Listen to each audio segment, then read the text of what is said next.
I stood in front of the mirror, smoothing the hem of my sundress, the soft cotton catching the late afternoon light filtering through our Napa Valley bedroom.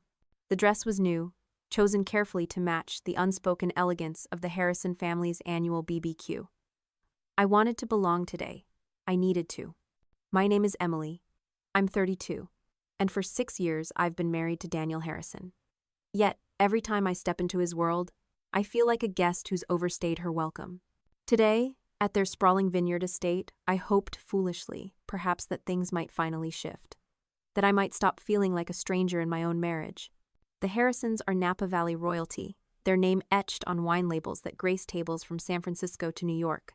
Daniel's father, James, built Harrison vineyards from a single plot of land into an empire, his ambition as unyielding as the oak barrels in their cellars.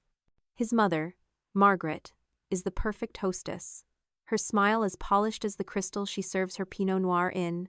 Her social calendar, a masterclass in precision. Claire, Daniel's older sister, is the golden child, a junior executive at the vineyard by 26, her wine-tasting blog a darling of the industry. Ethan, the younger brother, is the charming rebel, always landing on his feet, most recently at a cousin's hedge fund in Los Angeles. They're a family bound by legacy, wealth, and an unspoken code I've never quite cracked. I come from a different world. I grew up in Boise, Idaho, in a small house where the floorboards creaked and the heater rattled through winter. My father, a mechanic, raised me alone after my mother left when I was 5. Money was tight, but love wasn't. He taught me to see beauty in the ordinary rusted bicycle wheel, the shadow of a pine tree at dusk. He gave me his old Nikon camera when I was 12, its leather strap worn soft from years of use. "The world's only as small as your lens, Em," he'd say, his calloused hands steadying mine as I framed my first shot. That camera became my voice, my way of making sense of a world that often felt too big. I carried it through high school, through scholarships, through art school in Denver, where I met Daniel. We collided at a gallery opening, both 22, both a little lost. I was interning, arranging cheese platters to pay for film rolls. He was there on a whim, a business major dodging his father's expectations. He lingered by my exhibit, a series of black and white prints of Boise's forgotten corner sallies, diners, cracked sidewalks. "These feel alive," he said, his hazel eyes catching mine. We talked until the gallery closed, about art, about dreams, about the dog-eared copy of On the Road I was reading. By the end of the night, he'd asked me to coffee. By graduation, he'd asked me to marry him, sliding a diamond ring onto my finger that felt heavier than my entire life up to that point. I said yes, swept up in his warmth, his certainty, his promise of a future where I'd never feel alone. But marriage to Daniel meant marriage to the Harrisons, and their world was a labyrinth of unwritten rules. The first time I visited their Napa estate, I was dazzled. The vineyard stretched endlessly, rows of vines curling toward the horizon like green waves. The house was a vision: white columns, wide verandas, chandeliers that caught the sunset. But beneath the beauty, I felt the weight of their scrutiny. Margaret would compliment my charming thrift store dresses, her tone suggesting they were a quirky phase. James would lecture me on branding during dinner, as if my freelance photography business were a lemonade stand. Claire was the sharpest, her smile a blade. "Oh, Emily, that's such a cute hobby," she'd say when I mentioned a gallery show, or she'd correct my pronunciation of Sauvignon with a laugh that made my cheeks burn. "They meant well," Daniel would insist, his hand squeezing mine under the table. "Claire's just teasing. It's how she bonds." But her teasing felt like a slow drip of acid, eroding the edges of who I was. I tried to fit in. God, how I tried. I memorized their favorite wines, learned the names of their business associates, wore the tailored blouses Margaret suggested. I spent hours editing photos for their charity galas, hoping Margaret might display one. I launched a photography project in Boise before we married, teaching kids in my old neighborhood to use cameras, to tell their stories. It won a small grant, and I was proud until Claire called it sweet and asked if I'd considered real work like her marketing campaigns. Daniel laughed it off, but his laughter stung more than her words. I started to wonder if he saw me the way they did. A novelty, a girl from the wrong side of the tracks, lucky to be here. The BBQ was my chance to change that. It's a Napa institution. held every July when the vines are heavy with grapes. The Harrisons transformed their estate into a spectacle: linen-draped tables, live jazz, chefs grilling Wagyu beef. It's where alliances are forged, where the family status is reaffirmed. I spent weeks preparing, not just the dress, but a gift. A handcrafted photo album of Harrison family moments I'd captured over the years. Daniel kissing his mother's cheek at Christmas. James laughing with Ethan over a chessboard. Claire, mid-toast, her glass catching the light. I poured my heart into it, hoping they'd see me not as an outsider, but as someone who loved them enough to notice the details. As I adjusted my dress in the mirror, Daniel breezed in, already in his linen shirt, his phone buzzing with work emails. "You look nice," he said absently, checking his watch. "Don't stress, okay? It's just a party." Just a party. To him, maybe. To me, it was a battlefield, each conversation a chance to prove I belonged. I clutched the album, its leather cover cool against my palms, and followed him to the car. The drive through Napa's golden hills was quiet, the air thick with my unspoken hopes.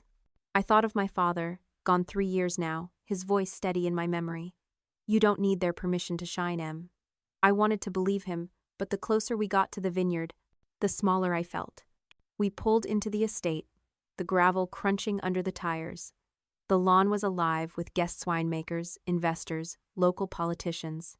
Margaret glided through the crowd, her silk scarf fluttering like a flag of authority. James manned the grill, a gleaming monstrosity he'd imported from Italy, regaling friends with stories of his latest acquisition. Claire held court by the bar, her laugh sharp and bright. Ethan was late, as usual, probably rolling in with a new girlfriend.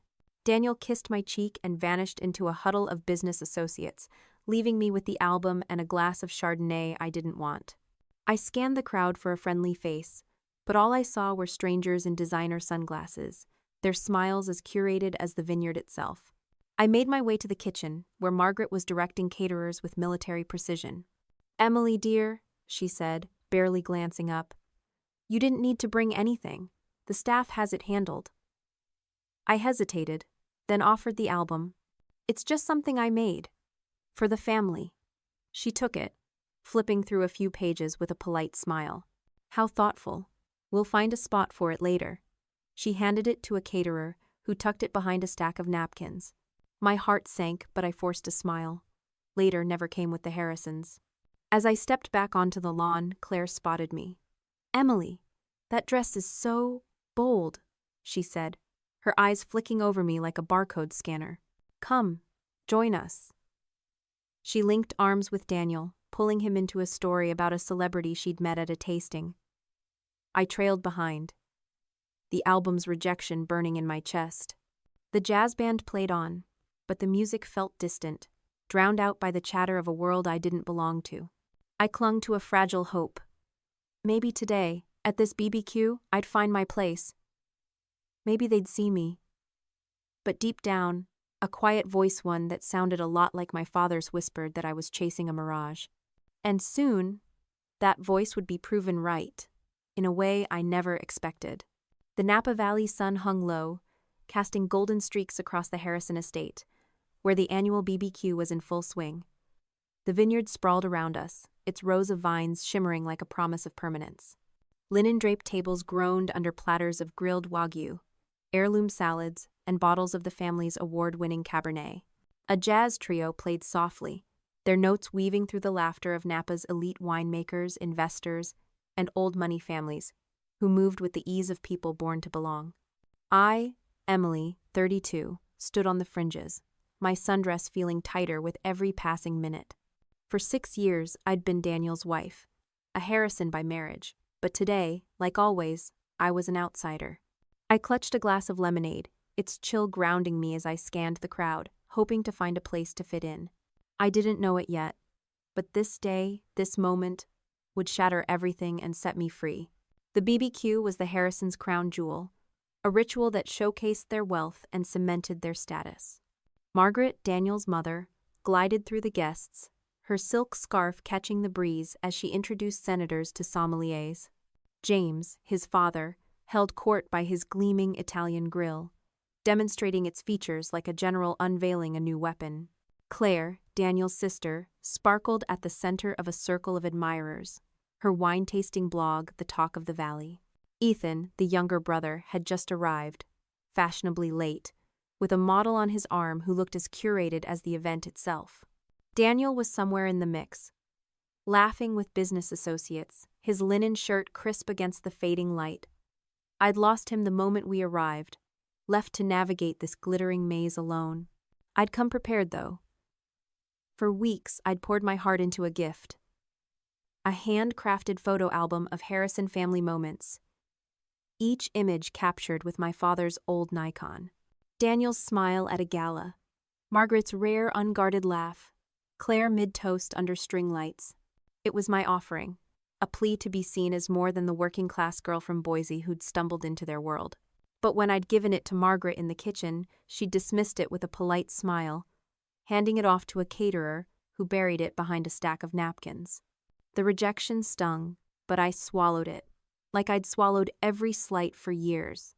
I told myself there was still time to belong, to prove I was worthy of their name.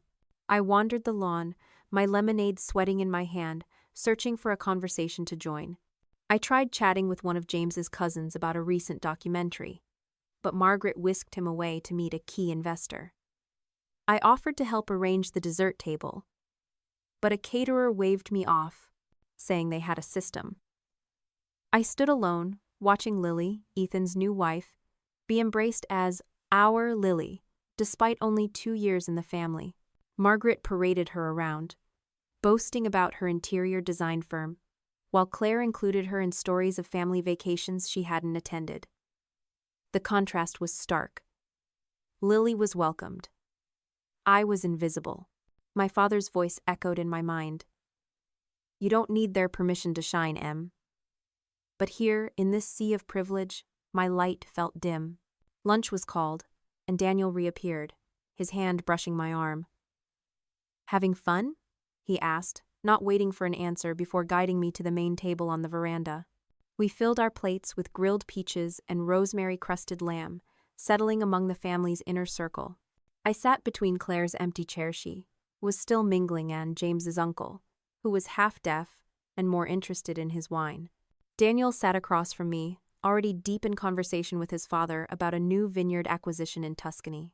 I picked at my food, the chatter around me a blur until Claire finally arrived.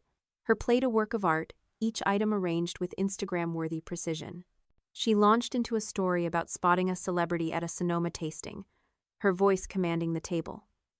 Lily asked follow-up questions. Margaret beamed, even the uncle leaned in. I waited for a lull, my heart pounding. I saw my chance. I just got a solo exhibit at a gallery in Santa Rosa, I said, my voice steadier than I felt. It's next month, focusing on analog photography. I hoped they'd ask about it, maybe even come. Claire's eyes narrowed, her fork pausing mid-air. How quaint, she said, her smile sharp.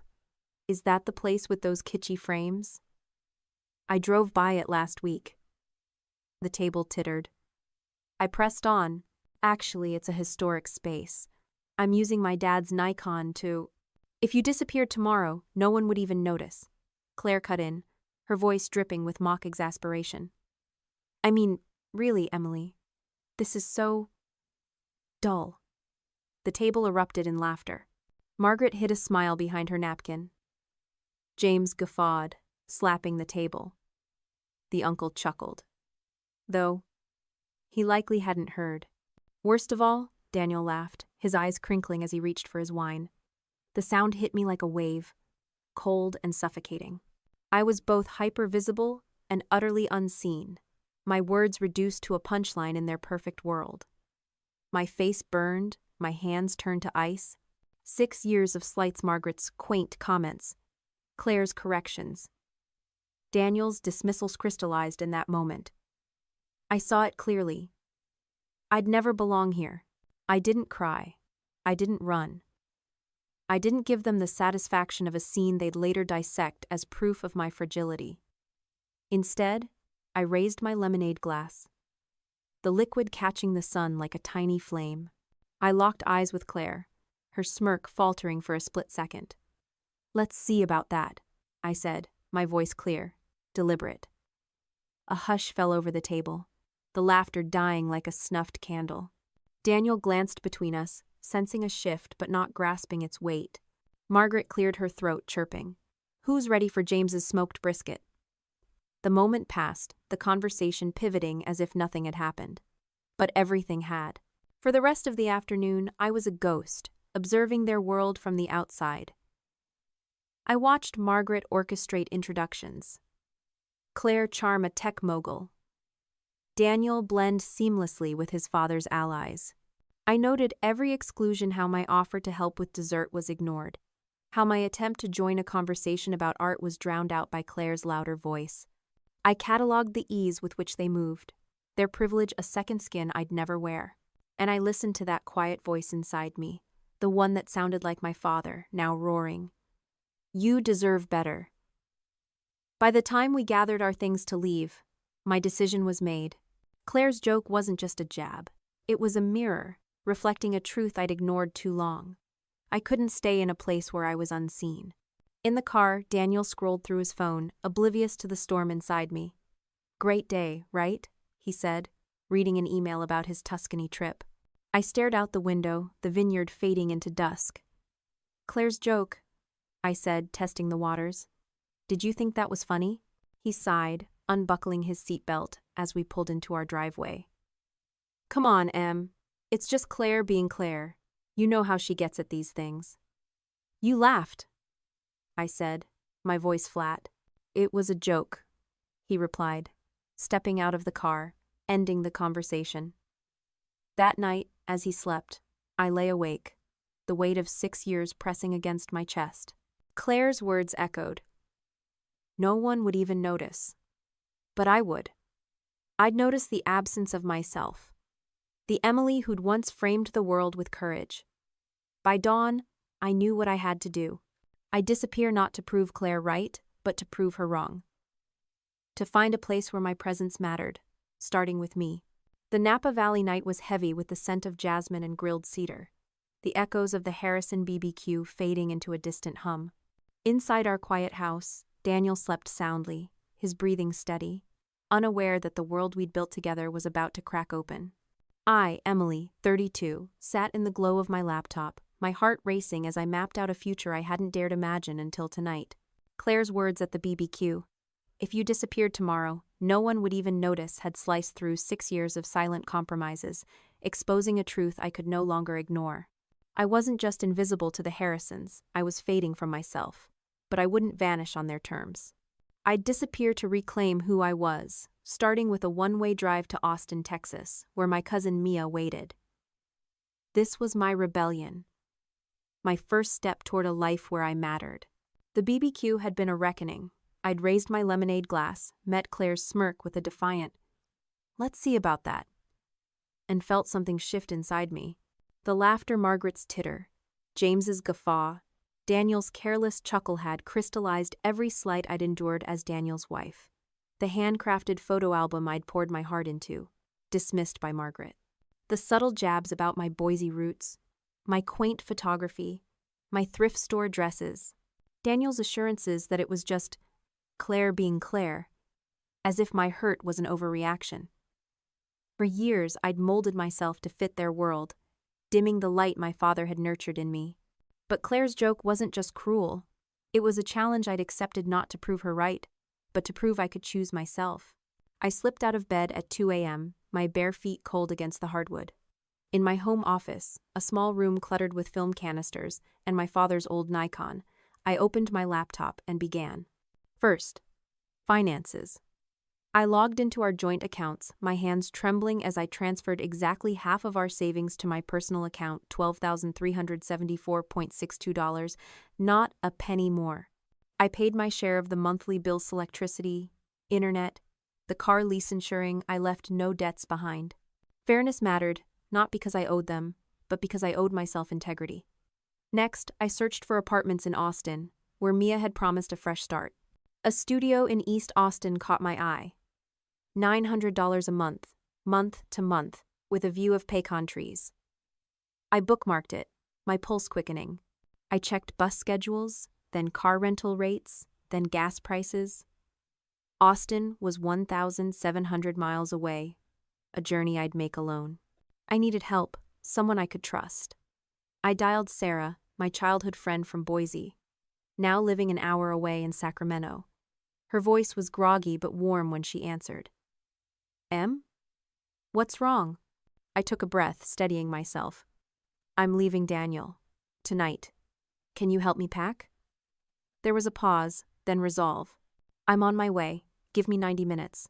Sarah had known me before the Harrisons, before I'd learned to shrink myself. She'd seen the Emily who'd framed Boise's backroads with a fearless lens, who'd laughed without checking for approval. Her certainty anchored me now, a lifeline across the years. While waiting, I moved with quiet precision. I gathered essentials. Clothes for a month, my photography gear, my father's Nikon, a box of keepsakes.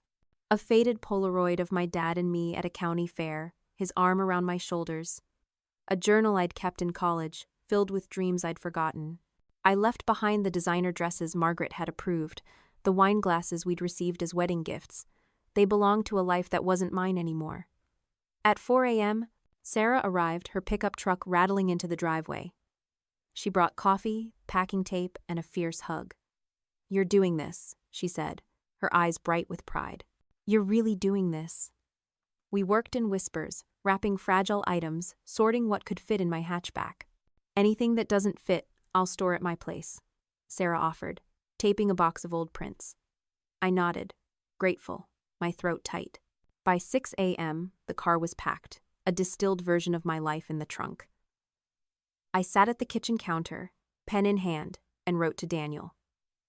The letter was simple, deliberate. I need time to figure out who I am outside this marriage. I've taken what's mine, paid my share of the bills, and asked for space. Please don't contact me while I sort this out.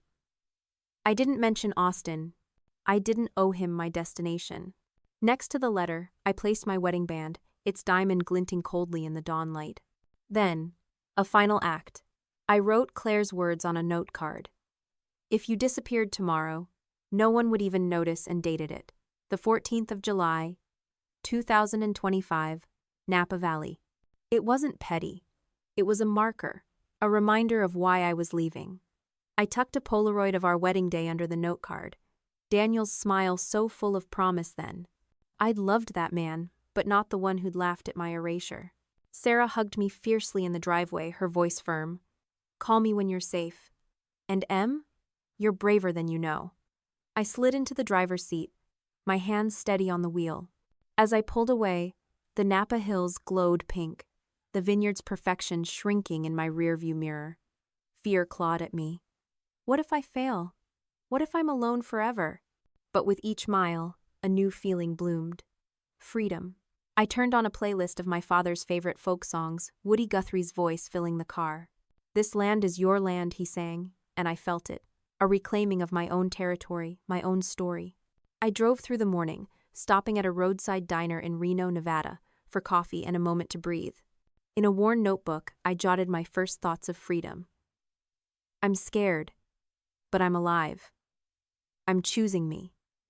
It was a small act, but it felt monumental. The start of a habit that would carry me forward. My phone buzzed Daniel, home early from a golf game, finding the empty closet. Where are you? This is crazy. Call me. Then, your dad's worried. At least tell him you're okay. My father was gone, and Daniel knew it. The lie stung, but it didn't sway me. More texts followed. Irritation, concern, anger. I'm in Tuscany in 3 days, Em. We need to talk. Not once did he mention Claire's joke, or his laughter, or the years I'd spent trying to be enough. I texted my cousin Mia. On my way. Safe. Then I turned off my phone, the silence a gift. By evening, I checked into a budget motel outside Salt Lake City, its neon sign flickering against the desert sky.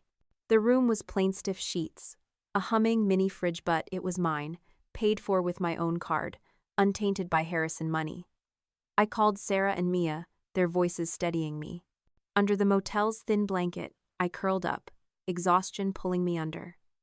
For the first time in years, I slept deeply. unburdened by the weight of their expectations. Claire's challenge had been accepted, not to disappear into nothingness, but to vanish from a life that diminished me. Austin lay ahead, a city of music and color, where Mia promised a couch and a chance to start over. I didn't know what I'd find there, but I knew one thing. I was done being invisible. The road stretched before me, and for the first time, I was driving toward myself. The Austin skyline glittered against the bruised purple of a Texas dusk, its lights winking like a promise I was just beginning to believe in. I, Emily 32, stood on the balcony of my new East Austin studio apartment, a chipped mug of chamomile tea warming my hands. Barely a week ago, I'd driven 1,700 miles from Napa Valley, leaving behind my marriage to Daniel Harrison and the suffocating weight of his family's expectations. Claire's cruel joke at their annual BBQ, "If you disappeared tomorrow, no one would even notice," had been the spark, igniting a fire I hadn't known was smoldering. I'd accepted her challenge, not to vanish into oblivion, but to reappear as myself, unapologetic and whole. Austin, with its vibrant streets and open skies, was my fresh canvas, and with my cousin Mia's support, I was painting the first strokes of a life that felt like mine. The apartment was small, a 400 square F-oot loft with creaking oak floors and a bay window that caught the morning sun. It was nothing like the polished Napa home I'd shared with Daniel, with its marble counters and vineyard views. Here, the walls were scuffed, the pipes groaned, and the air smelled faintly of cedar and coffee. Yet, as I unpacked thrift store lamps and hung a string of fairy lights, the space felt like a sanctuary. Mia had found it for me, texting photos while I was still on the road from Napa. "It's not fancy," she'd warned when I arrived, lugging my boxes up the narrow stairs. "But it's yours. Yours." The word landed like a gift. For years I'd lived in spaces defined by the Harrisons, their tastes, their rules. Now, every choice, from the mismatched mugs to the woven rug under my feet, was mine alone. Those first days in Austin were a whirlwind of practical steps, each one a quiet declaration of independence. I opened a new bank account at a local credit union, the teller's friendly drawl easing my nerves as I deposited the $12,374.62 I'd taken from our joint savings. I bought a new phone with an Austin area code, severing the last digital tie to Napa. I updated my freelance photography portfolio, carefully curating it to remove any work tied to the Harrisons network. My father's old Nikon, its leather strap worn soft, sat on my desk, a reminder of the girl who'd once framed Boise's back roads with fearless curiosity. That girl was still in me, I told myself. Even if she'd been buried under years of trying to please Daniel's family. The transition wasn't seamless. Loneliness crept in at night, when the city's hum faded and my thoughts turned to Napa. Had Daniel read my letter? Did he care? His texts had started the moment he found the empty closet. Confusion, then irritation, then pleas to come home. "This is crazy, Em. I'm in Tuscany in 3 days. We need to talk." Not once did he mention Claire's joke, or his laughter, or the slow erosion of my spirit in his family's orbit. I didn't respond, not out of spite, but because I needed space to hear my own voice. The Harrisons' world had drowned it out for too long. Still, doubt gnawed at me. What if I'd made a mistake? What if Austin was just another place I wouldn't belong? Mia was my anchor. A graphic designer with a laugh like a summer storm, she'd moved to Austin 3 years ago and never looked back. She met me at a food truck park my first night, her curly hair glowing under string lights as she handed me a taco. "You're gonna love it here," she said, her eyes bright. "Austin doesn't care where you're from. It's all about who you are." She invited me to her favorite Hansdive bars with live music, farmers markets bursting with color, murals that turned alleyways into art. One afternoon, she dragged me to a local artist co-op, a warehouse filled with painters, sculptors, and dreamers. "You need this," she insisted, introducing me to a group of creatives who welcomed me without judgment. Their warmth felt foreign after the Harrisons' cold scrutiny, but it stirred something in me, a hunger to belong on my own terms. Work was harder to rebuild. I scoured freelance platforms, landing small gigs, headshots for a startup, event photos for a brewery opening. The pay was modest, barely covering rent and groceries, but each project rebuilt a piece of my confidence. I started a new photo series, Strangers of Austin, capturing portraits of locals and their story. A barista with a poetry blog, a busker who'd toured with Willie Nelson, a grandmother selling tamales from a cart. I'd approach them with my Nikon, nervous at first, but their openness disarmed me. Each click of the shutter felt like a step back to the photographer I'd been before the Harrisons, the one who saw beauty in the overlooked. The project wasn't paid, but it was mine. A love letter to a city that was starting to feel like home. My neighbor, Leo, became an unexpected ally. A lanky musician in his 40s, he lived across the hall, his guitar riffs drifting through the walls at odd hours. One evening, he knocked, holding a six-pack of Shiner Bock. "Heard you're new," he said, his grin crooked. "Welcome to the weird side of Austin." We sat on my balcony, the city sprawling below, and he asked about my photography. I showed him a print from Strangers of Austin, a black and white shot of a skateboarder mid-flip. "Damn," he said, leaning closer. "You see people, don't you?" His words hit deep, a reminder of why I'd chosen this path. Leo offered to teach me guitar, claiming it'd loosen up my artist's soul. I laughed, but I took him up on it, my fingers clumsy on the strings, the music a new way to express what words couldn't. Therapy was another lifeline. Mia recommended a counselor, Dr. Patel, who specialized in life transitions. In her cozy office, surrounded by succulents and soft light, I unraveled the tangle of my marriage. "Why did Claire's joke hurt so much?" Dr. Patel asked in our first session, her voice gentle. I fumbled for an answer, then realized it wasn't just the joke height, was the years of feeling unseen, of shrinking to fit the Harrisons' mold. Dr. Patel introduced visualization exercises, guiding me to imagine the Emily I wanted to become. Confident, creative, unapologetic. At home, I'd close my eyes, picturing a woman who laughed freely, who framed the world with bold strokes. She was closer than I'd thought, waiting for me to catch up. Those early weeks in Austin were a dance of hope and fear. I'd wake to the smell of coffee and the hum of possibility, only to falter at night, wondering if I'd traded one cage for another. But every small victory, the first gig paid, the first co-op friend's smile, the first chord I strummed on Leo's guitar built a foundation. I pinned a photo to my fridge, a shot from my drive out of Napa. A desert sunrise. All pinks and golds, taken with my father's Nikon. It reminded me of his words. "The world's only as small as your lens, Em." Austin was teaching me to widen that lens, to see myself not as the Harrisons' outsider, but as a woman with stories to tell. I wasn't whole yet, but I was healing, one frame at a time, in a city that saw me when I needed it most. The Austin morning was soft, the kind of light that made everything feel possible, filtering through the bay window of my East Austin studio and catching the worn leather strap of my father's old Nikon. I, Emily, 32, stood at my desk, arranging prints from my Strangers of Austin, photo-serious portraits of buskers, baristas, and grandmothers who'd welcomed me into their stories. 2 months ago, I'd left Napa Valley, driven by Claire Harrison's cruel BBQ joke. "If you disappeared tomorrow, no one would even notice." I'd accepted her challenge, not to vanish, but to reappear as myself, a photographer who saw beauty in the overlooked. Austin was my new home, its vibrant pulse coaxing me back to life.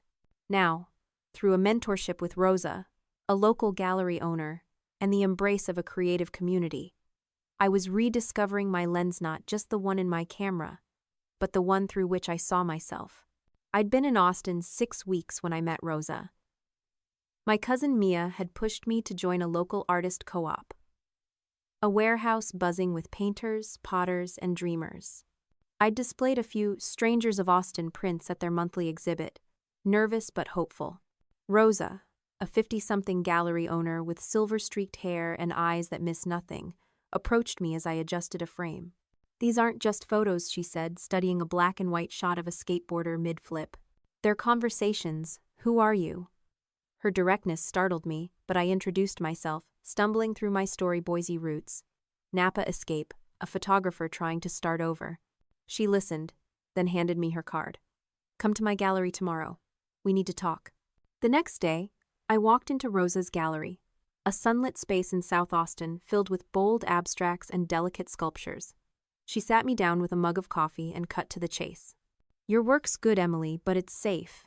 You're holding back. Why?" I froze. The Harrisons' voices echoing in my mind, Margaret's quaint, Claire's cute hobby. I'd spent years tailoring my photography to their polished aesthetic, muting my instincts to fit their world. I guess I forgot how to take risks, I admitted. Rosa nodded, her gaze steady. Then let's remember. I want you to create one personal photo series a week. No clients, no expectations. Just you. Bring it to me every Friday. Deal? I hesitated, then nodded. Deal. Rosa's challenge was a lifeline. I started a new series, Roots and Wings, blending my Boise childhood with my Austin rebirth. I photographed rusted fences against Texas sunsets, children chasing fireflies in Zilker Park, my own hands holding my father's Nikon. Each image was raw, unpolished, mine. Fridays became sacred. Rosa and I poring over prints in her gallery, her feedback both blunt and kind. This one's honest, she'd say, pointing to a shot of a cracked sidewalk sprouting wildflowers. This one's hiding. She saw through me not with judgment, but with a belief that I could be more. Over coffee, she shared her own story leaving a controlling family in Dallas, building her gallery from nothing. I had to burn my old life to find my spark, she said. You're doing the same. Her words settled in me, a permission I hadn't known I needed. Work began to bloom. A local music festival hired me to shoot their promotional campaign, drawn to the candid energy of my Strangers series. The gig was chaotic 3 days of sweat, guitars, and neon lights, but exhilarating. I wove through crowds, capturing tattooed drummers and starry-eyed fans, my Nikon an extension of my heart. The festival's creative director emailed me a week later. Your photos made us feel alive. The praise, earned on my terms, was a balm after years of Harrison dismissal. I started pitching to small businesses a taco truck, a vintage bookstore each job, rebuilding my confidence. The money was enough to cover rent and a few extras, like a secondhand guitar from a pawn shop, a nod to Leo's lessons across the hall. Leo, my musician neighbor, was a constant spark. His late-night riffs still drifted through my walls, but now we jammed together, my clumsy chords mingling with his fluid melodies. You're getting it, Em? He'd grin, passing me a Shiner Bock. One night, I showed him a Roots and Wings print a silhouette of Mia dancing at a food truck park. This is you, isn't it? He said, tracing the frame. Not the Napa you, the real one. His words hit deep, echoing Rosa's challenge to be honest. Leo's friendship, like Mia's, was uncomplicated, free of the Harrisons' conditional approval. With them, I laughed louder, spoke freer, felt seen. The co-op became my second home. I'd spend evenings there, surrounded by artists who valued my input. A painter named Javier invited me to collaborate on a mural, blending my photos with his bold colors. A sculptor, Aisha, shared her studio's darkroom, teaching me new developing techniques. Their generosity contrasted sharply with the Harrisons' exclusivity, where I'd been an outsider despite my efforts. At the co-op, I wasn't Daniel's wife or Claire's punchline. I was Emily, the photographer with stories to tell. We'd stay late, debating art over cheap wine, their voices weaving a tapestry of belonging I hadn't felt since Boise. I also started volunteering, something new for me. Inspired by my Boise project teaching kids photography, I joined a program for at-risk teens at a South Austin community center. Every Wednesday, I'd hand them disposable cameras, encouraging them to capture their world graffiti, stray dogs, their own sneakers. One girl, Sophia, 16, shyly showed me a photo of her abuela's hands kneading dough. It's not much, she mumbled. I knelt beside her. It's everything. It's love. Her smile was a mirror of my own rediscovery, a reminder that art could heal, could connect. Teaching them, I was teaching myself to trust my instincts again. Therapy with Dr. Patel deepened this journey. In our weekly sessions, we unpacked the Harrisons' impact, how their slights had made me question my worth, how I'd dimmed my creativity to fit their mold. What did you love about photography before them? Dr. Patel asked one day. I closed my eyes, remembering Boise summers, my father's voice. The world's only as small as your lens, Em. I loved the alchemy of light and shadow, the power to freeze a moment forever. I'm finding that again, I said, my voice catching. Dr. Patel introduced a visualization. Picture your fear as a darkroom negative, developing into something beautiful. At home, I'd sit with my Nikon, imagining my doubts transforming into bold, vivid prints. Not every day was a triumph. Some mornings, I'd wake to a hollow ache, wondering if I'd ever feel whole. The Harrisons' voices lingered Margaret's quaint, Claire's, no one would notice. But Austin was rewriting that script. Rosa's mentorship gave me permission to risk. The co-op gave me community. The teens gave me purpose. Leo's guitar lessons gave me play.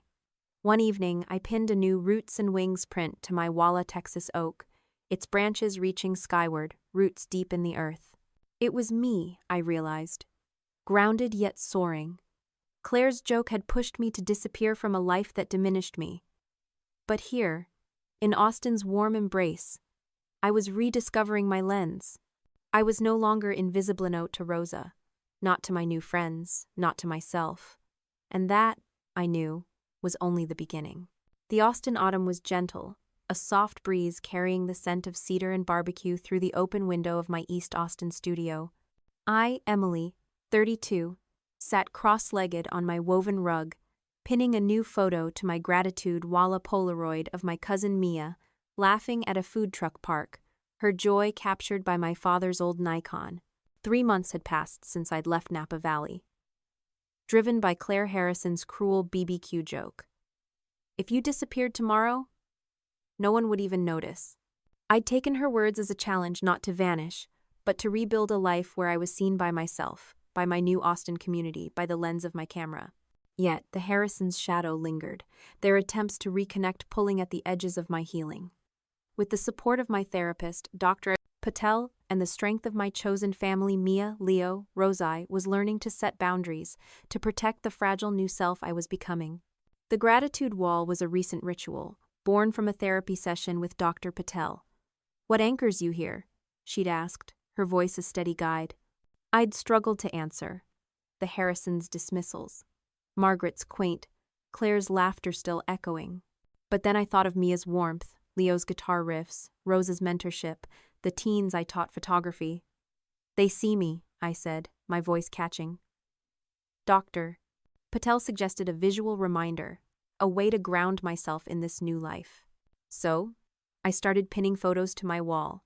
A mural from the co-op, a sunrise from my drive out of Napa, a candid of my student Sophia holding her first print.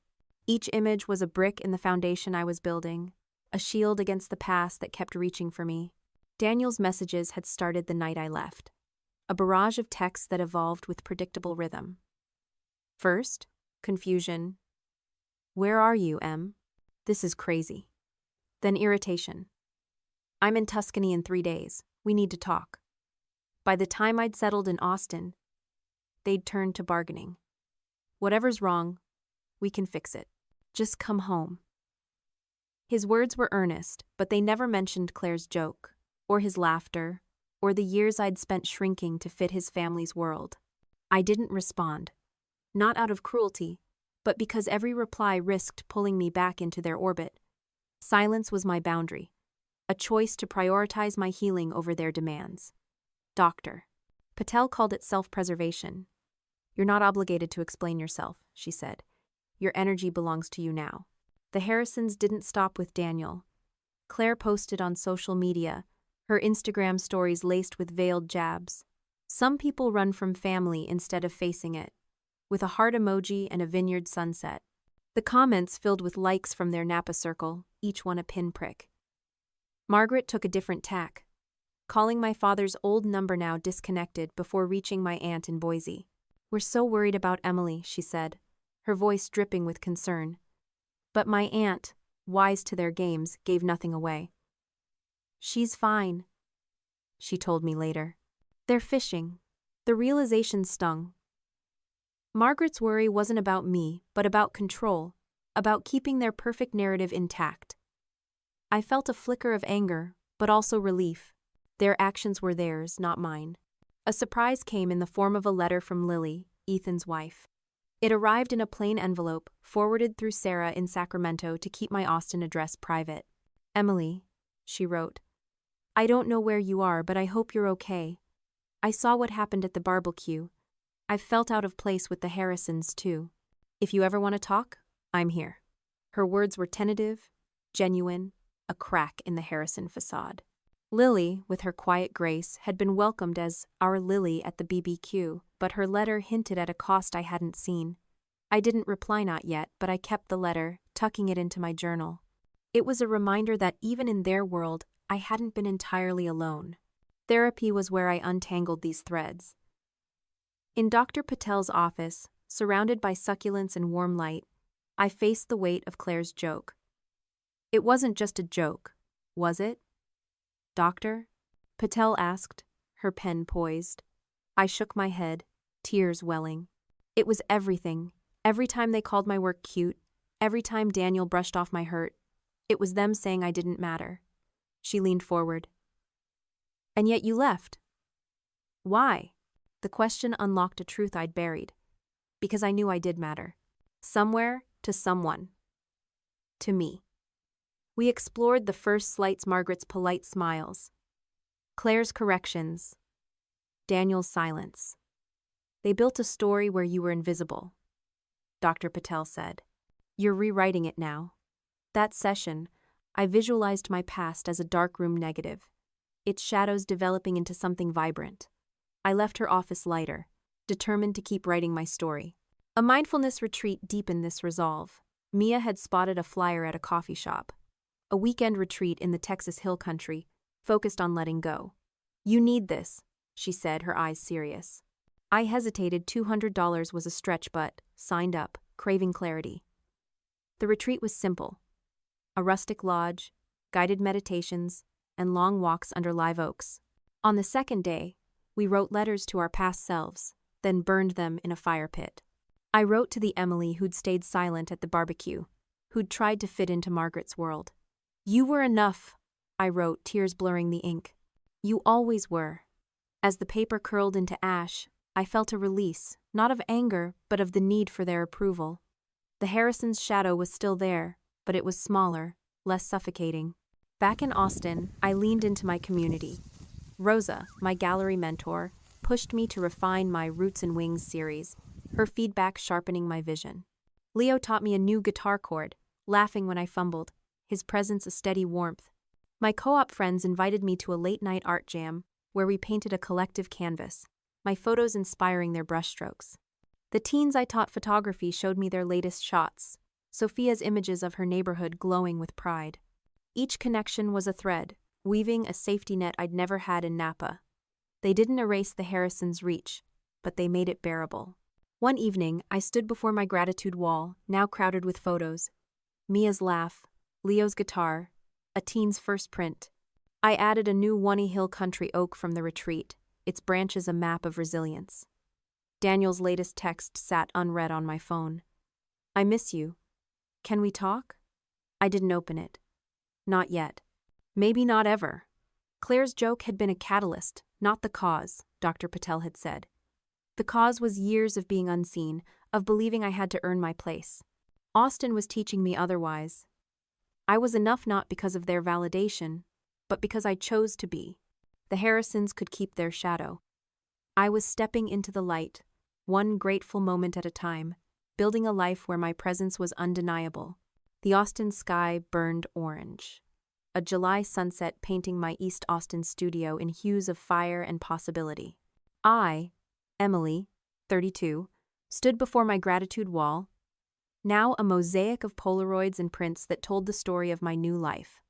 Mia's laugh, Leo's guitar, a teen's first photo, a Texas oak from a mindfulness retreat.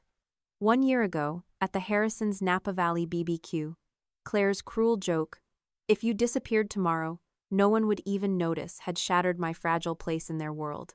I'd accepted her challenge, not to vanish, but to rebuild, driving 1,700 miles to Austin to rediscover myself. Now, as my Roots and Wings photo series gained acclaim, my divorce from Daniel finalized, and my heart embraced a bolder, freer Emily, I stood at the edge of a transformation I'd never imagined. The Harrisons' indifference had set me free, and in Austin's vibrant embrace, I was no longer invisible, I was thriving. The year had been a journey of reclaiming. My photography, once dimmed by the Harrisons' polished expectations, had found its voice again through Rosa's mentorship. My Roots and Wings series raw images of Boise memories and Austin rebirth had been exhibited at Rosa's South Austin Gallery, its opening night a blur of praise and local press. The Austin Chronicle called it a love letter to resilience, and strangers approached me, sharing how a photo of a cracked sidewalk or a child's silhouette moved them. The exhibit wasn't just a career milestone. It was proof I could create without apology, that my lens could touch hearts. Rosa hugged me that night, her silver-streaked hair catching the gallery lights. "This is you, Emily," she said, "not their version, yours." Her words landed like a homecoming, echoing my father's. "The world's only as small as your lens, Em." Work flourished beyond the exhibit.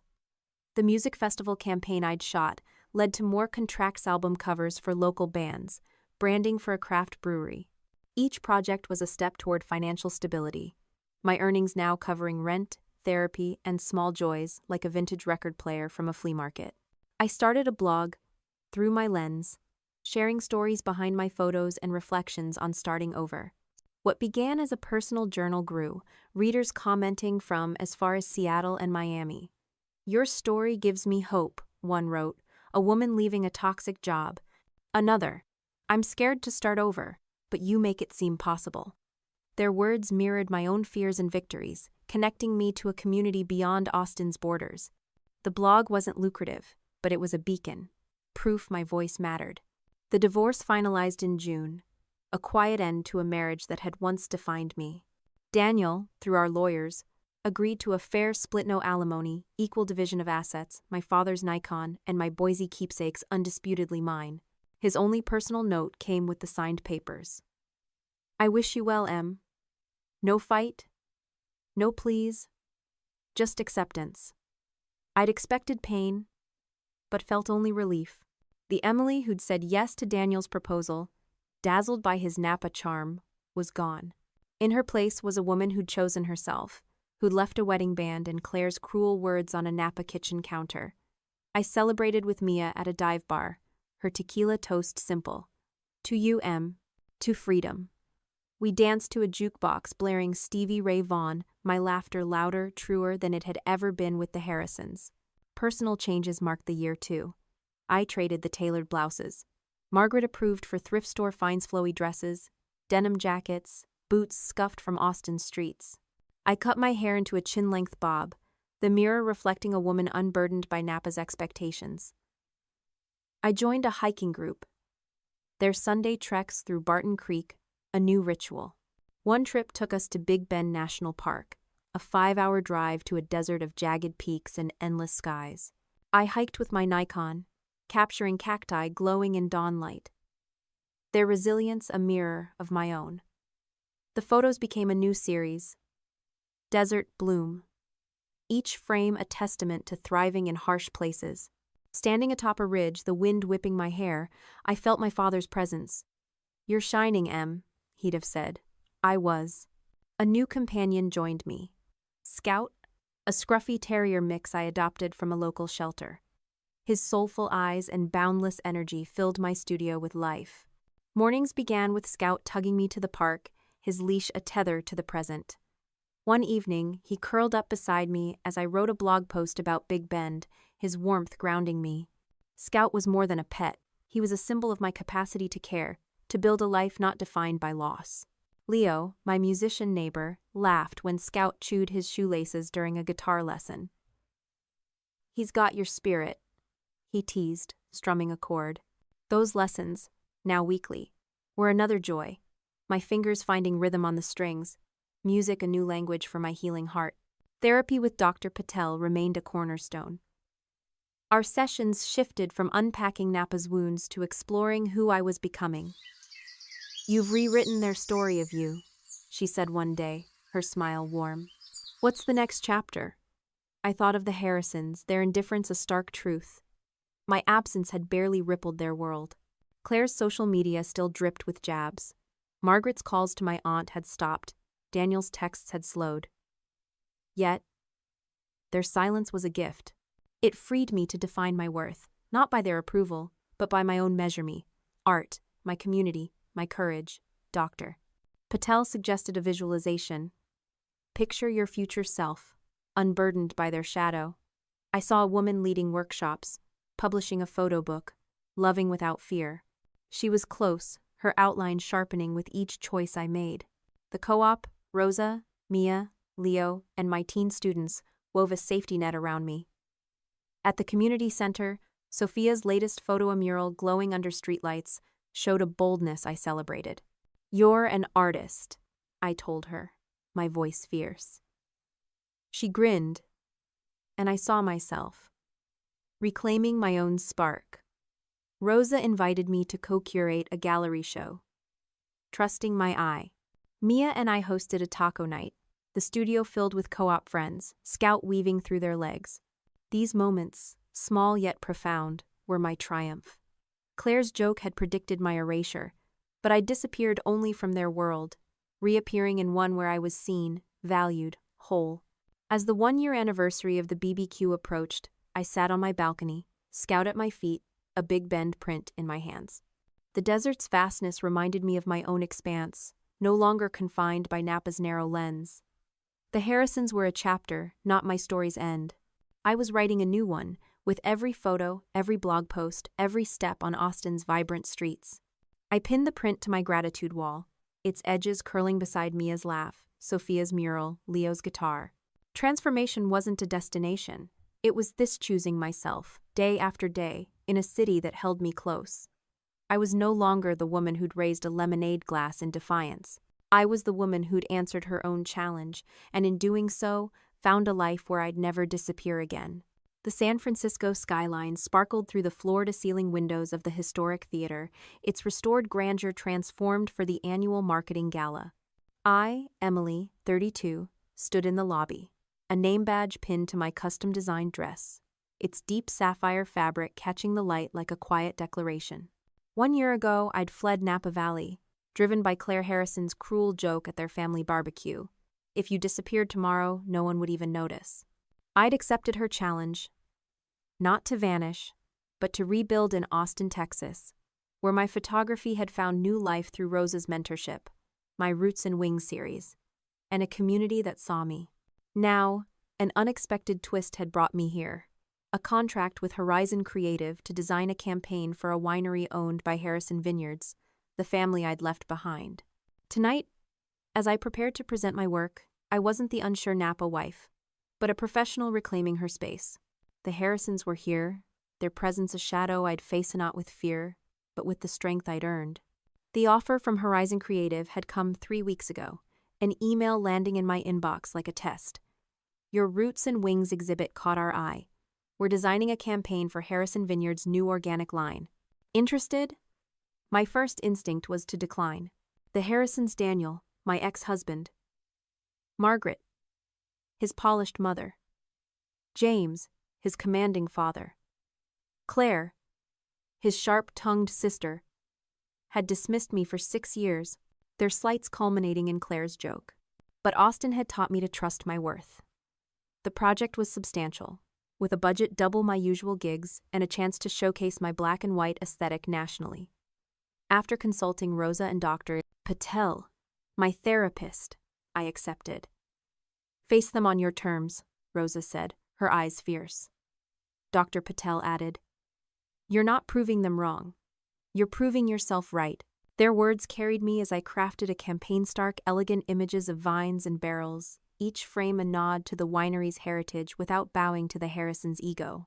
The gala was a glittering affair, the theater's lobby alive with industry leaders in tailored suits and sleek gowns.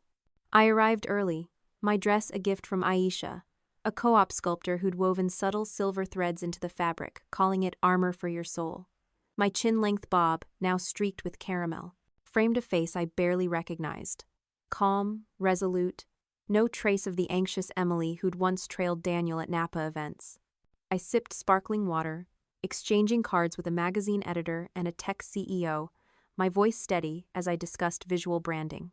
Horizon Creative's director, Thomas, joined me, his praise grounding. Your campaign's a game changer, Emily. They're lucky to have you. His words were a shield as I felt the room shift, a familiar energy signaling the Harrisons' arrival. James's booming laugh confirmed it, echoing from the entrance where he and Margaret greeted admirers. Claire wasn't yet visible, but I spotted Daniel, standing apart, thinner than I remembered, his tailored suit sharp but his eyes weary. Our gazes locked across the crowd, his shock unmistakable, lips parting as if to speak despite the distance. I held his stare, neither smiling nor flinching, then turned to Thomas, thanking him for a scheduling note. The moment passed, but my heart steadied. I wasn't here for them, I was here for me. The first encounter came soon after. James approached while I flipped through the event program, his presence as commanding as ever. "Emily," he said, his tone probing. "Didn't expect to see you here?" I met his eyes, my voice even. "James, I'm lead designer for Harrison Vineyards' organic campaign with Horizon Creative." He blinked. "Recalibrating. I didn't realize. Horizon handles that externally." I nodded. "They do. The market testing's been strong double-digit engagement already." I spoke as an equal, my confidence rooted in Austin's lessons. James studied me, noting the changes a year had wrought. "Your work's evolved," he said almost grudgingly. "It's returned to its roots," I corrected, a small smile breaking through. "Authenticity sells." He shifted, murmuring about Margaret wanting to say hello, then moved on, likely to warn his family. Margaret's approach was subtler, catching me at the bar as I ordered water. "Emily, darling," she said, her socialite smile fixed. "What a delight to see you thriving." Her tone was practiced, but her eyes betrayed discomfort. "Margaret," I replied, polite but firm. "I hope you're well." She leaned in, voice syrupy. "We've missed you at family gatherings. No one captures them like you." The memory of my Napa photo album, dismissed to a kitchen shelf, flashed. "That's kind," I said, my voice steady, though I recall my photos being sidelined for Claire's wine last time. Her smile faltered, but she recovered. "A misunderstanding, surely?"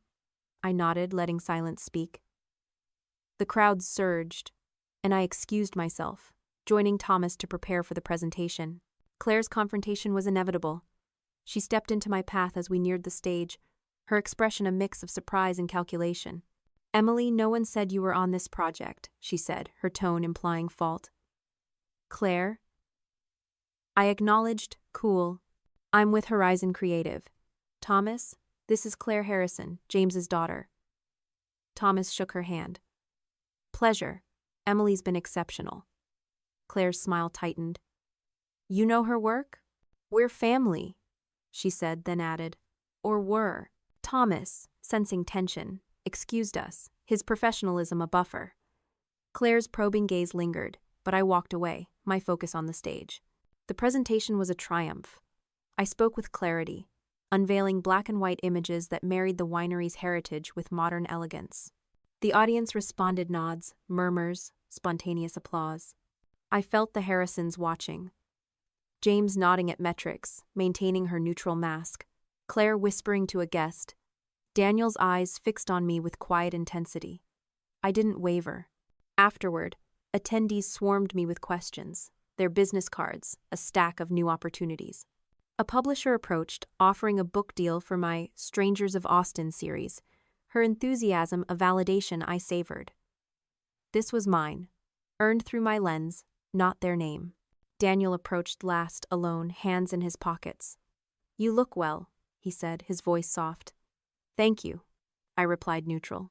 "I didn't know you were in San Francisco." "That was intentional," I said, honest but kind. He nodded, accepting it. "Your presentation was incredible. You always were talented." "I always am," I corrected, a gentle firmness. He looked down, then met my eyes. "I've been thinking about the BBQ, about Claire's joke, about how I failed you." The admission startled me, a glimpse of the Daniel I'd loved. "I'm in therapy," he added. "It's helping me see things." I softened but held my ground. "I'm glad, Daniel." "Really?" He hesitated. "I miss you." The words, once craved, landed softly too late. "I need to join my team," I said, stepping back. "Will you be at the workshop tomorrow?" He nodded. Maybe coffee after? I considered, then agreed. Half an hour. His relief was palpable, but I felt only closure. As I left the stage, the theater's lights dimmed, the night winding down. I stood by a window, San Francisco's glow reflecting my own. The Harrisons had loomed large once, their approval my measure. Now, they were just people, their power over me gone. Claire's joke had pushed me to disappear from their world, but in doing so, I'd become visible in mine. I was Emily, photographer, survivor, creator, not their outsider, but my own center. The gala wasn't a battle won. It was a chapter closed, and as I walked into the night, my sapphire dress shimmering, I knew my story was just beginning. The San Francisco morning was crisp, sunlight slicing through the hotel's conference center, where the marketing workshop buzzed with the quiet energy of professionals preparing for a day of strategy. I, Emily, 32, adjusted my notes at the presenter's table, my tailored blazer a far cry from the sundresses I'd worn to please the Harrisons in Napa Valley. 1 year ago, Claire's cruel joke at their family BBQ, "If you disappeared tomorrow, no one would even notice," had propelled me to leave Daniel and rebuild my life in Austin, Texas. There, through Rosa's mentorship, my Roots and Wings series, and a community that saw me, I'd rediscovered my voice as a photographer. Last night's gala, where I presented my black and white campaign for Harrison Vineyards' organic line, had been a triumph, my confidence unshaken by the Harrisons' presence. Now, at this follow-up workshop, I faced the final challenge. Navigating deeper interactions with them. Not as the outsider I'd been, but as a woman who knew her worth, ready to close this chapter with grace. The workshop was intimate, a contrast to the gala's grandeur, held in a sleek conference room overlooking the Bay Bridge. Attendees, marketing executives, creative directors, and winery reps mingled over coffee and pastries, their conversations a hum of trends and metrics. I was here to present a segment on digital integration, showing how my campaign's augmented reality features connected to Harrison Vineyards' online ecosystem. Leading a panel discussion was a new milestone, Horizon Creative's director Thomas, trusting my expertise. I'd spent weeks preparing, my Austin co-op friends like Aisha and Javier critiquing my slides, their feedback sharpening my vision. As I arranged my materials, I spotted James Harrison near the refreshment station, his commanding presence tempered by a businesslike nod to Thomas. The Harrisons were here, their shadow familiar but no longer daunting. Claire was the first to approach, her entrance calculated, a coffee cup clutched tightly as she scanned the room. Her eyes landed on me, and after a moment's hesitation, she walked over, her tailored dress as sharp as her gaze. "Good morning, Emily," she said, her tone neutral, but probing. "Thomas speaks highly of your work."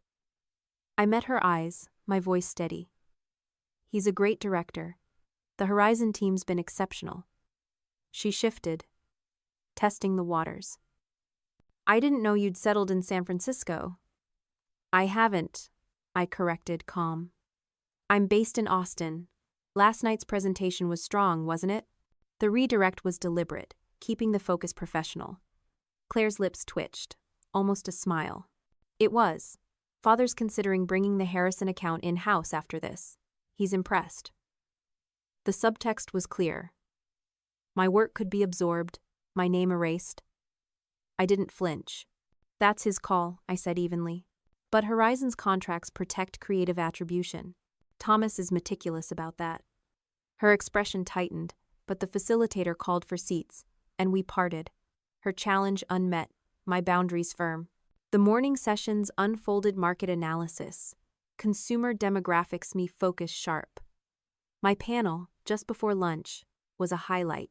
I led a discussion on digital strategies, fielding questions with ease, my co-op honed confidence shining. James asked about implementation timelines, and I answered with precise benchmarks, earning his nod. Daniel slipped in late, timing his arrival for my segment, his presence a quiet weight. I didn't falter, my voice carrying the room. Afterward, attendees lingered, their praise innovative. Seamless, a validation of my growth. I stepped outside to the hotel's courtyard, needing air. The bay's salt tang grounding me. That's when Margaret found me, her approach deliberate, her silk scarf fluttering as she sat uninvited on my bench. "You've always had a knack for slipping away," she said, her smile practiced.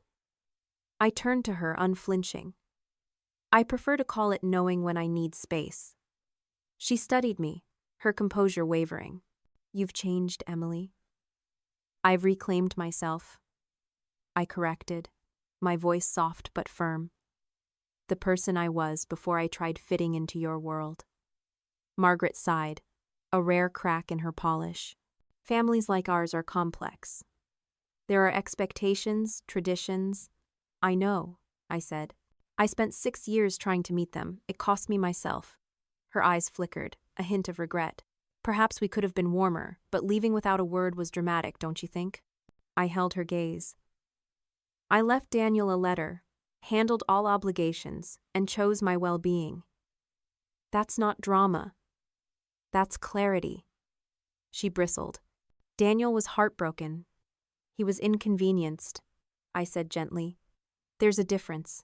For a moment, we sat in silence, the gap between us, honest, unbridgeable. Then she asked, Will you be at the closing dinner? Yes, I replied. Horizon has a table. She nodded, murmuring about the salmon, and we parted. Her normalcy disorienting but irrelevant. The afternoon focused on implementation, my contributions confident but measured. Daniel approached after the final session, his uncertainty palpable. Still up for coffee? He asked, his voice low. I nodded. There's a shop in the lobby. We walked in silence, the familiarity of his stride both strange and nostalgic. At a corner table, his Americano and my latte arrived, ordered without discussion. He broke the quiet. Austin suits you. It does, I agreed. The creative scene's welcoming. He traced his cup's rim. I've been in therapy since you left. Dad thought it was pointless, but it's helped. I blinked, surprised. Daniel had once scoffed at therapy. I'm glad, I said sincerely. It's made me see how I failed you, he continued. At the barbecue, with Claire's joke. Before that, with Mom, with everything. I didn't stand up for you. The admission landed heavily, raw. No, you didn't. I confirmed without anger. I laughed, he said, voice breaking. I keep replaying it. You said, let's see about that. I didn't get it then. But now, you were breaking free. I nodded, my throat tight. I had to. We talked for an hour, longer than planned, his regret mingling with my resolve. Is there a chance for us? He asked finally. I saw the man I'd loved, but the tether was gone. We're different people now, I said gently. I like who I'm becoming. He accepted it, a sad smile forming. You were always stronger than I knew. We both were, I said, offering a platonic hug, a quiet goodbye. A chance encounter with Lily, Ethan's wife, added depth. She found me collecting my notes, her eyes warm. Your panel was amazing, she said, then lowered her voice. Claire's struggling. She's in therapy, trying to unlearn family patterns. The revelation startled me, humanizing Claire's sharpness. That's a start, I said, grateful for Lily's honesty, a bridge I might cross later. Before leaving, I gifted Rosa a framed photo from our first Matinga South Austin mural. Vibrant and bold. For believing in me, I wrote on the back. Her hug was fierce, a silent vow of support. As I left the conference center, San Francisco's fog rolling in, I felt a lightness. The Harrisons weren't enemies, just people with their own limits. I'd faced them, not to win, but to affirm my place outside their world, inside my own. Claire's joke had been a catalyst, pushing me to disappear from their narrative and write one where I shone. The workshop wasn't an end, but a pivot, and as I headed to the closing dinner, my heart was steady, ready for whatever came next. The Austin evening was warm, the kind that wrapped you in possibility, as I stood on the porch of my new bungalow, a modest home near Lady Bird Lake bought with earnings from my photography. The skyline glowed, its lights a constellation of the life I, Emily, 32, had built in the year since leaving Napa Valley. 1 year ago, Claire Harrison's cruel joke at their family BBQ. If you disappeared tomorrow, no one would even notice had shattered my place in their world, pushing me to flee Daniel, my ex-husband, and the Harrisons' suffocating expectations. I'd driven 1,700 miles to Austin, Texas, where Mia, Rosa, Leo, and a vibrant community had helped me rediscover my lens, my voice, my worth. Now, with my Roots and Wings series celebrated, a book deal signed, and the Harrisons a fading shadow, I was visible at last not just to others, but to myself. This was my triumph, a life where my presence was undeniable, and as I reflected, I knew my story could light the way for others. The year had been a tapestry of growth. My career, once stifled by the Harrisons' dismissal, had soared. The Roots and Wings exhibit at Rosa's South Austin gallery had drawn crowds, its raw images of Boise childhood and Austin rebirth earning a feature in Texas Monthly. That success led to a book deal for my Strangers of Austin series, a publisher envisioning a national tour to share portraits and stories of everyday people. I'd signed the contract last week, my hands trembling with pride, Scout, my rescue terrier, nuzzling my knee. The tour would start in Austin, then weave through cities like Denver and Chicago, a chance to connect with readers who'd found hope in my Through My Lens blog. The blog, now with thousands of followers, was a lifeline, its comments a chorus of shared reinvention, a single mom starting a bakery, a teacher leaving a toxic marriage. Their courage mirrored mine, proof that visibility begins with choosing yourself. Austin was my anchor. The bungalow, with its creaking porch and wildflower garden, was a milestone. Bought without Harrison money. Its walls adorned with my photos and co-op art. I hosted art nights, the living room filled with Mia, Leo, Aisha, Javier, and my teen students, their laughter mingling with Scout's playful barks. One evening, we launched a community mural project, transforming an East Austin alley into a vibrant canvas. My photos, Sophia's mural shots, a Big Bend cactus blended with Javier's bold colors, a celebration of Austin's diversity. Neighbors joined in, kids painting flowers, elders sharing stories. "This is us," Aisha said, her brush dripping. I nodded, my Nikon capturing the joy, knowing this was the belonging I'd craved, not the Harrisons' conditional approval. The Harrisons had receded, their story evolving without me. Through Lily, Ethan's wife, I learned Claire was in therapy, pregnant, and grappling with family patterns. "She's trying," Lily said over coffee. Our friendship a quiet bridge. Daniel, too, had changed, his therapy helping him see his complicity in Napa. He'd started dating, his social media showing a new life, one I wished well from afar. Margaret and James carried on, their Napa empire untouched by my absence, their silence confirming Claire's joke. I hadn't mattered to them. Yet, that truth was liberating. At the San Francisco gala and workshop, I'd faced them James's grudging respect, Margaret's insincere warmth, Claire's probing, Daniel's regret not to win, but to affirm my place outside their world. Their indifference had freed me to build a life where I was seen, not as Daniel's wife, but as Emily, photographer, creator, survivor. Therapy with Dr. Patel, now bi-weekly, was a compass. "Healing isn't returning to who you were," she said, her office a haven of succulence and light. "It's becoming someone new, shaped by the journey." I wasn't the Emily who'd said yes to Daniel's proposal, nor the one who'd raised a lemonade glass in defiance. I was integrating her passion with the wisdom of Austin's lessons: boundaries, authenticity, joy. We explored future relationships, not just romantic, but with myself. "What does visibility mean to you?" Dr. Patel asked. I thought of my mural, my blog, my students. "It's being present," I said, "so fully that I don't need anyone's permission to shine." She smiled, and I felt my father's voice. "The world's only as small as your lens, Em." A new venture crystallized this vision. Visible Voices, a podcast I launched to share stories of reinvention. My first episode featured Sophia, my teen student, her voice trembling as she described her photography. "I thought no one cared," she said, "but Miss Emily showed me I'm enough." Listeners responded, their emails echoing my journey. A veteran starting over, a widow finding purpose. The podcast, like my blog, was a beacon, amplifying voices the world overlooked, just as Austin had amplified mine. Recording in my bungalow, Scout snoring nearby, I felt a purpose deeper than Napa's shallow accolades. Personal joys grew too. I dated casually, enjoying connection without pressure, a freedom Napa's Emily couldn't imagine. My hiking group's treks through Barton Creek were a ritual, their camaraderie grounding.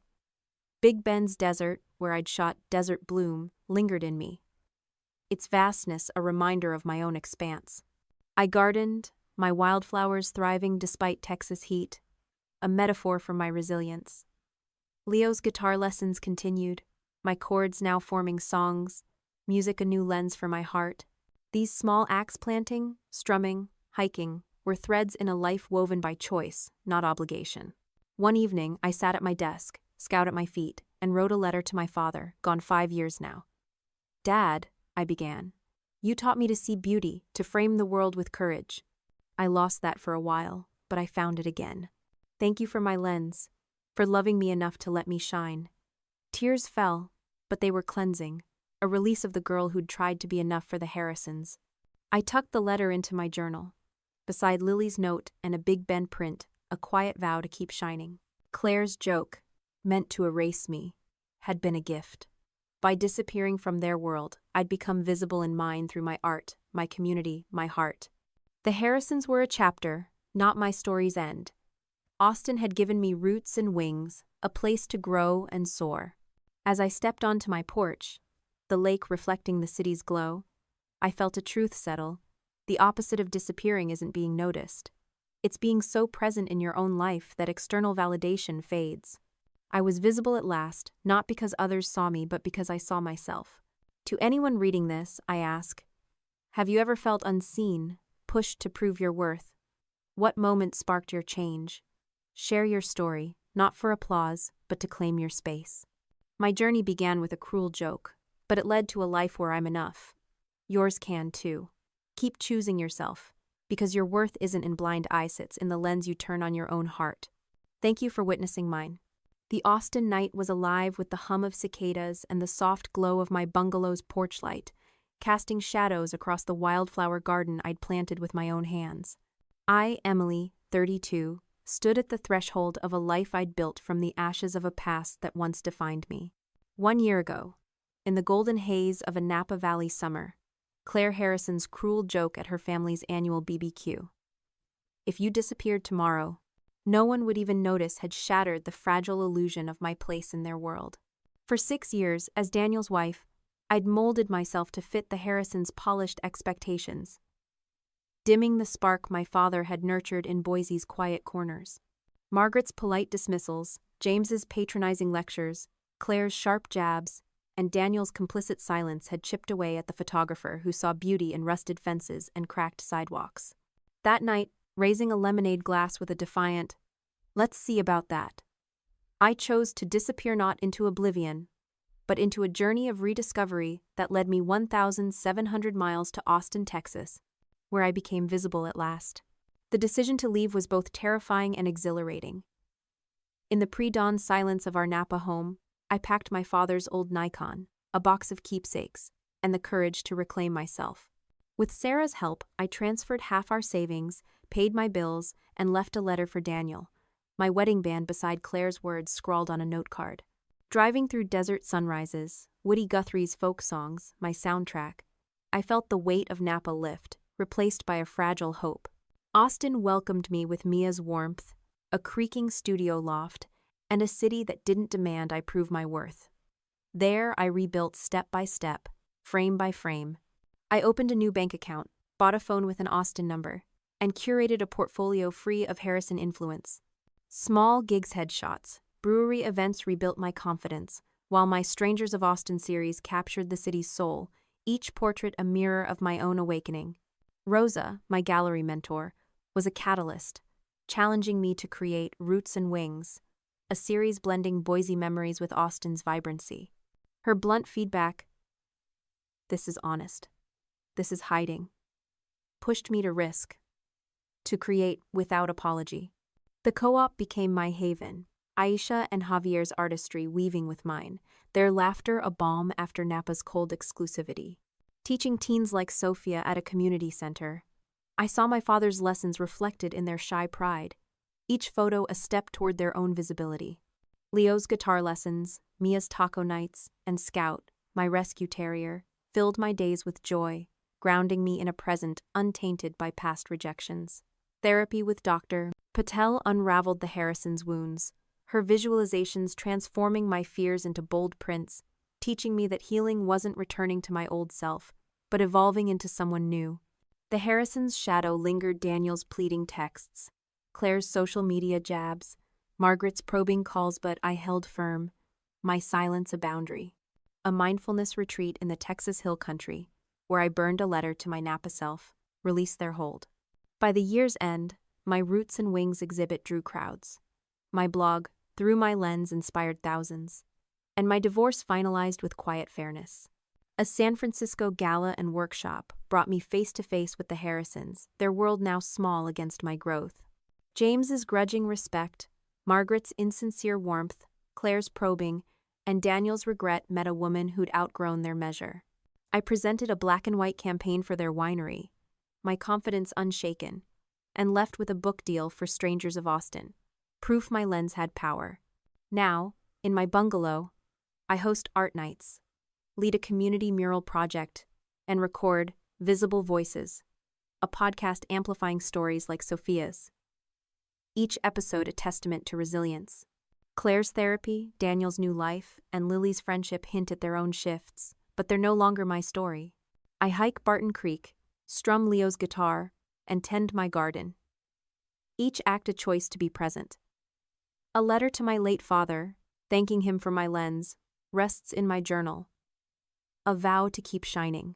Claire's joke, meant to erase me, was a gift. It pushed me to disappear from a world that diminished me, and reappear in one where I'm celebrated, not for fitting in, but for being myself.